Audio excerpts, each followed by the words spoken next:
When the weight of the world feels heavy, when my heart is filled with worry, I lay it all before your throne, for I know I'm not alone. In your hands I leave my cares, you lift me up, you're always there. Your love calms my weary soul, oh my God, you care for me.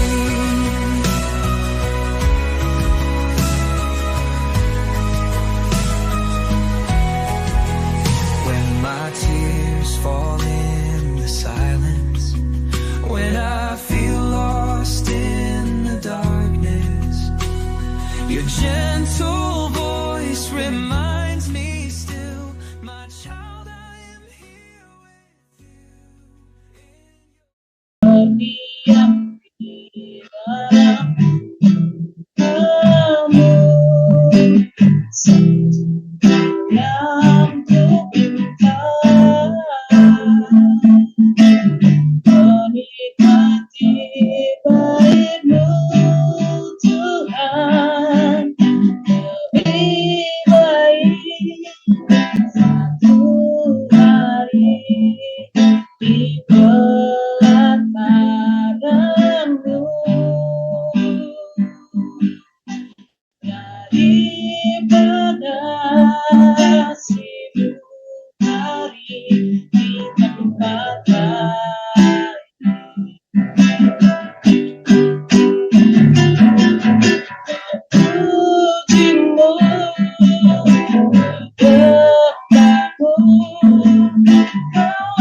Kami mau dekat sama yang kepada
kasih Tuhan Yesus, menyenangkan-Mu saja, itu kerinduan kami Bapa.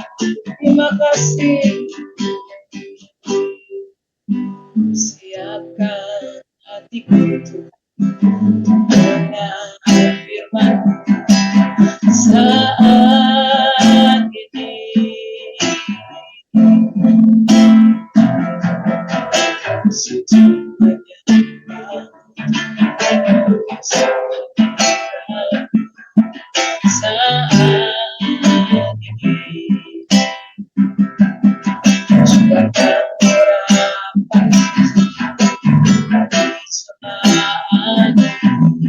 Saat ini ku siapkan hatiku Tuhan, berarti firman-Mu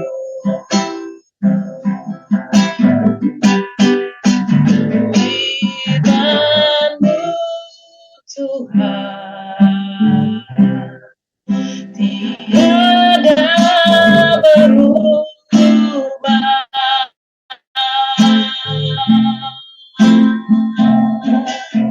Dahulu, sekarang, selama-lamanya tiada berubah.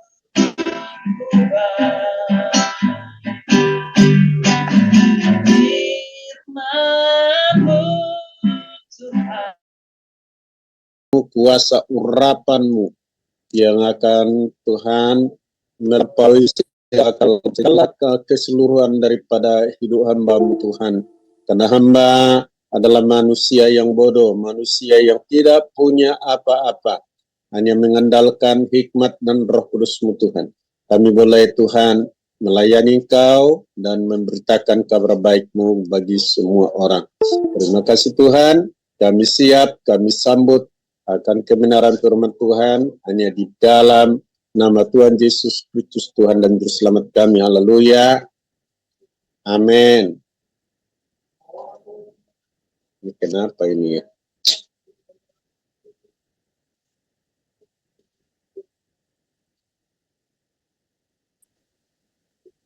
Kedengaran kok Pak? Kedengaran ya? Iya, kedengaran. Ya, baik. Terima kasih Bu Messi, terima kasih Pak Gembala, Pak Mingguan yang telah memberikan kesempatan kepada saya untuk kita sharing ya, sharing dalam kebenaran firman Tuhan. Nah, mari kita akan lihat seberapa kita yang hadir ini untuk kita saling sama-sama belajar ya. Apa sih yang Tuhan mau dari kita? Dan apa yang harus kita akan kejar di dalam hidup kita ini. Ya tentunya semua kita orang Kristen punya hak dan kewajiban masing-masing, punya pilihan masing-masing, dan punya akan ya katakanlah punya ide yang kita miliki, yang kita akan raih, dan kita juga punya karunia-karunia yang berbeda-beda tapi dikerjakan dengan roh yang sama kepada kita semua ya, sebagai umat Tuhan, sebagai hamba-hamba Tuhan dan anak-anak Allah. Kita tentunya di akhir zaman ini kita perlu semakin diperlengkapi ya. Tema yang saya angkat sebenarnya adalah mengenai justification, artinya tentang kekudusan dari Allah sendiri ya. Kenapa ini penting untuk kita pelajari ya? Banyak orang kadang-kadang takut ya mengkhotbahkan tentang kekudusan, kesucian, padahal sebenarnya ini adalah kehendaknya Tuhan sendiri, integritas dari Allah sendiri, kepribadian Allah sendiri dilingkupi ya, dibarengi, bahkan kerajaannya disertai dengan kekudusan dan kemuliaan. Karena tanpa kekudusan mungkin Tuhan tidak akan bisa mengalahkan dunia ini. Kita pun seperti itu, kan? Nah, jadi tentunya kenapa gereja perlu ya meraih kekudusan, meraih kesucian, bukan hanya iman. Kalau iman oke,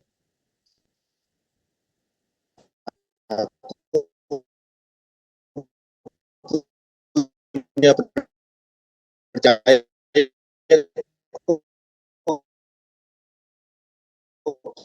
pada Tuhan Yesus yang kerjakan.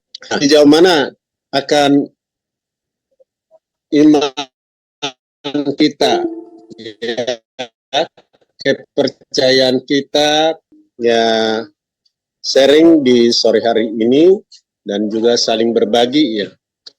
Nah, saya akan angkat dari Matius 5 ya, ayat 8, bukan ayat 48 ya, sorry ya. Memang sebenarnya ada juga sih itu masuk ya. Tapi Matius 5 ayat 8, apa yang dikatakan oleh Alkitab di sana, dan juga nanti kita akan juga lihat di dalam Ibrani 12 ayat 14 juga, Bapak Ibu Saudara. Ya. Gip, jangan berisik ya. Gip. Nah, coba kita akan perhatikan semuanya. Kita akan belajar sama-sama. Apa itu saya akan coba ya, saya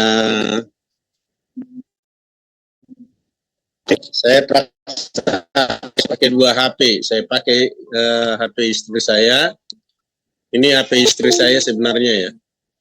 Nah, di dalam tema yang saya buat itu adalah dengan begini ya, biar kelihatan ya, Bapak Ibu Saudara.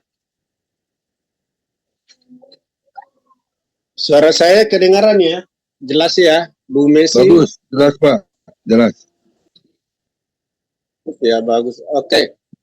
Jadi Matius 5 ayat 8 dan Ibrani 12 ayat 14. Saya akan bacakan kepada kita sore hari ini, dan ini adalah menjadi pokok bahasan kita nanti.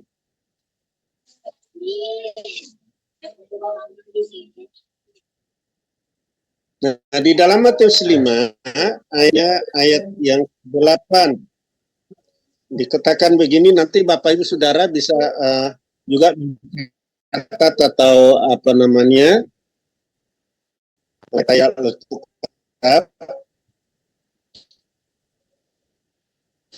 berbahagialah orang yang setia karena mereka akan melihat Allah. Jadi di sini akan berbahagia. Sebenarnya lebih dominan lagi itu sebenarnya di Matius ayat 9, 2 Bapa kami ya, yang ditulis 2 Bapa kami, dikuduskanlah namamu gitu ya. Di sana dikatakan di Matius 6, tapi enggak saya tulis ini, dikatakan di dalam Matius yang ke-6 ada kata dikuduskan gitu ya. Bapa kami yang di sorga, dikuduskanlah namamu ya. Nah, kalau kita lihat lagi di Ibrani 12 ayat 14, ini yang menjadi acuan kita sore hari ini Bapak Ibu Saudara. Ya, kenapa kata kekudusan ini sangat penting sekali ditekankan oleh Alkitab dalam kehidupan kita. Nah, saya akan bacakan di sini Bapak Ibu Saudara. Di dalam ayat 14 dikatakan, berusahalah hidup damai dengan semua orang dan kejarlah kekudusan, sebab tanpa kekudusan tidak seorang pun ada. Wow, ini luar biasa sebenarnya ini ya. Statement ini sangat apa sekali ya, kuat ya. Nah, kalau kita perhatikan arti kudus itu apa sih sebenarnya? Dari mana kata kudus ini diambil? Saya coba ya, saya lihat dari bahasa aslinya, apapun di dalam bahasa Ibrani. Nah, kita tahu dalam menghadapi dunia yang penuh gelora dan jahat ini, juga dalam ya menantikan hari kedatangan Yesus, ya kali kita perlu mempersiapkan akan mental kita. Ya, selain mental kita fisik. Kenapa fisik? Fisik itu perlu memiliki energi, kesehatan strong ya. Kesehatan jasmani dan juga spiritual kita. Nah, apa yang perlu kita akan persiapkan di dalam kita menghadapi dunia yang semakin bergelora, dunia semakin jahat, dunia semakin bejat ini sekarang ini. Jauh lebih jahat daripada Sodom dan Gomora dan sekarang. Ya. Nah, kenapa demikian? Saya sengaja tulis ini, kita mempersiapkan mental, fisik dan spiritual kita masing-masing. Ada beberapa hal penting yang kita perlu akan juga pelajari, kita juga akan raih, kita juga akan terus gumuli ya di dalam hidup kita untuk melawan arus dunia yang semakin jahat ini, yang semakin terus ya mau menghancurkan ya martabat manusia, bahkan peradaban manusia, bahkan juga ya tatanan-tatanan ekonomi, baik itu ekosistem dunia, ya, karena dengan adanya kejahatan inilah, maka semakin rusaklah adanya, ya, baik hubungan kita secara individual, hubungan kita secara vertikal dan horizontal kepada Tuhan, ya. Nah, Bapak Ibu Saudara yang diberkati oleh Tuhan, mari kita akan lihat dulu ya, kenapa kata kudus ini. Kata kudus ini diambil dari kata ya kados. Ya kados. Ya kados artinya berarti kudus, dipisahkan gitu. Artinya kudus dipisahkan dari dosa, dipisahkan dari pola cara gaya-gaya duniawi, ya. Gimana caranya? Sedangkan kita berada di dalam dunia yang gaya duniawi. Sedangkan kita berada di ruang lingkup akan tatanan-tatanan daripada roh jahat ini semuanya. Ya. Nah, Bapak Ibu Saudara, banyak orang tidak paham ya, tidak mengerti dunia secara supernatural atau dunia secara alami ya, dan dengan dunia spiritual yang harus kita semakin perkokoh dan perkuat, Bapak Ibu Saudara kekasih. Jadi kata kados adalah merupakan dari pribadi Allah sendiri. Makanya di ayat itu dikatakan, Yesus mengajarkan tadi, berbahagialah orang yang suci hatinya. Kenapa? Rupanya dengan kesucian hati kita, ketulusan, kepolosan, keikhlasan ya kita. Artinya keterbukaan, kejujuran kita di sana untuk kita bisa melihat akan bagaimana hebatnya Tuhan itu, bagaimana hebatnya Allah masuk di dalam kehidupan kita orang berdosa. Ya, Allah bisa bergaul.